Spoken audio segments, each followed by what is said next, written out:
Gordon started to worry as he puffed along his shortcut. "This doesn't look like a route to the docks," he huffed. He was right. It wasn't a route to the docks. It was the way to Mountain Village Station. Gordon had never been this way before.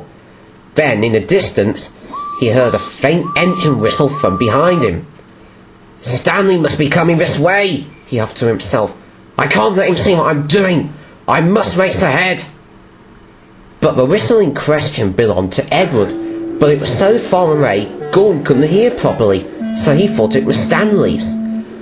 Gordon pumped his pistons. Then there was trouble. Brian was shunting a truck full of fuel on the opposite side. Gordon didn't see him and he biffed straight into Brian. Fuel and sparks from the engine's funnel fell onto the coal trucks, and as the trucks fell down the hill, the trucks started to caught fire. Gordon could hardly watch as the last truck went down the hill. "Bust my buffers, the trucks are on fire, and they're heading towards the lower track at Great Waterton." Then he heard another whistle. It was Stanley's whistle. "Oh no, Stanley's coming! I must stop him!" huffed Gordon. But he didn't know which track to take. Gordon was lost. "What the hell have you done?" Brian chuffed crossly. Gordon knew his plan to save the railway hadn't worked. Now he'll have to ask for help in order to save Stanley. "Can you help me, Brian?" asked Gordon. "I have to get to the lower track as fast as possible. Stanley is coming along that track, and the trucks are blocking its way. If I go and warn him, will you go and phone the Sodal rescue team?" "Of course, Gordon." Brian was happy to help, and he raced off to Mountain Village Station so his driver could telephone the brigade. And Gordon raced backwards. He had to warn Stanley.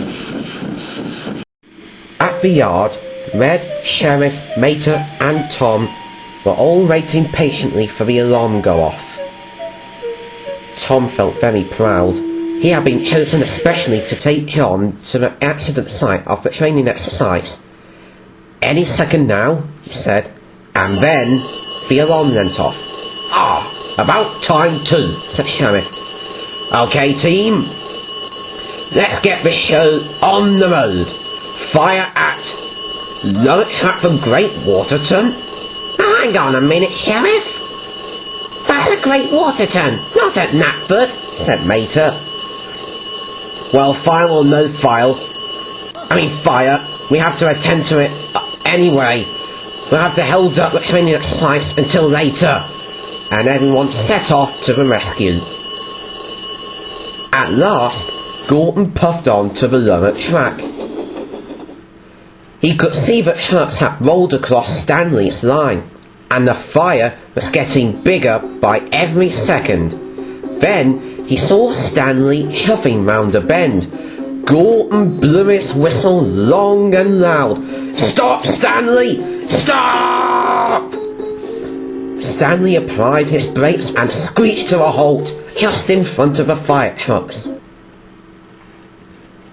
Soon the rescue team arrived.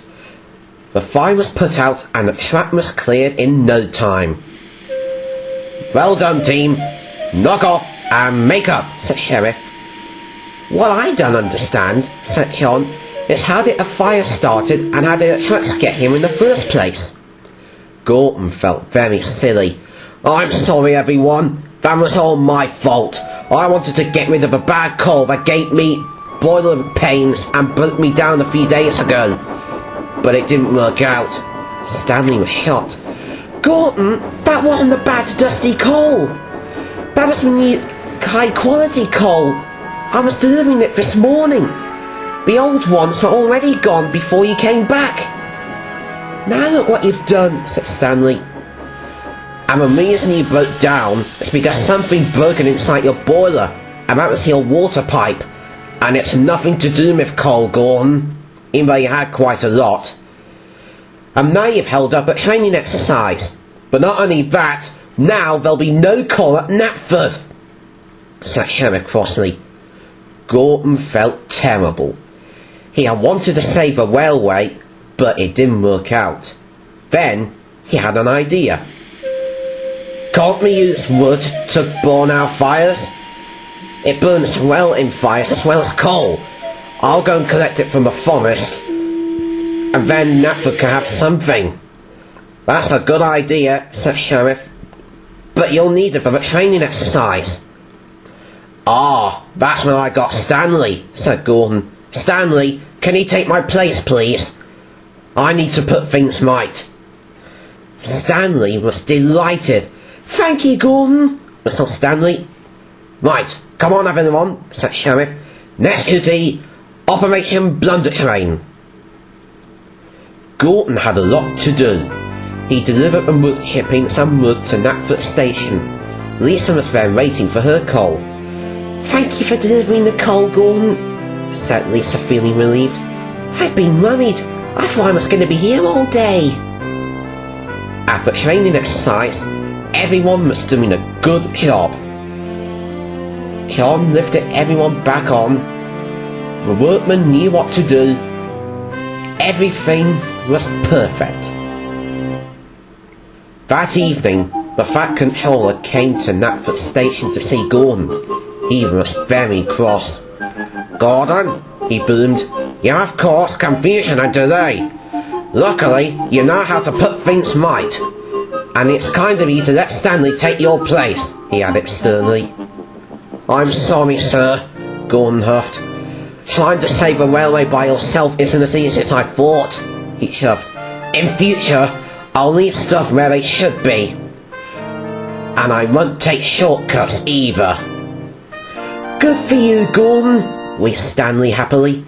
He smiled at Gordon. And Gordon smiled back at his new friend.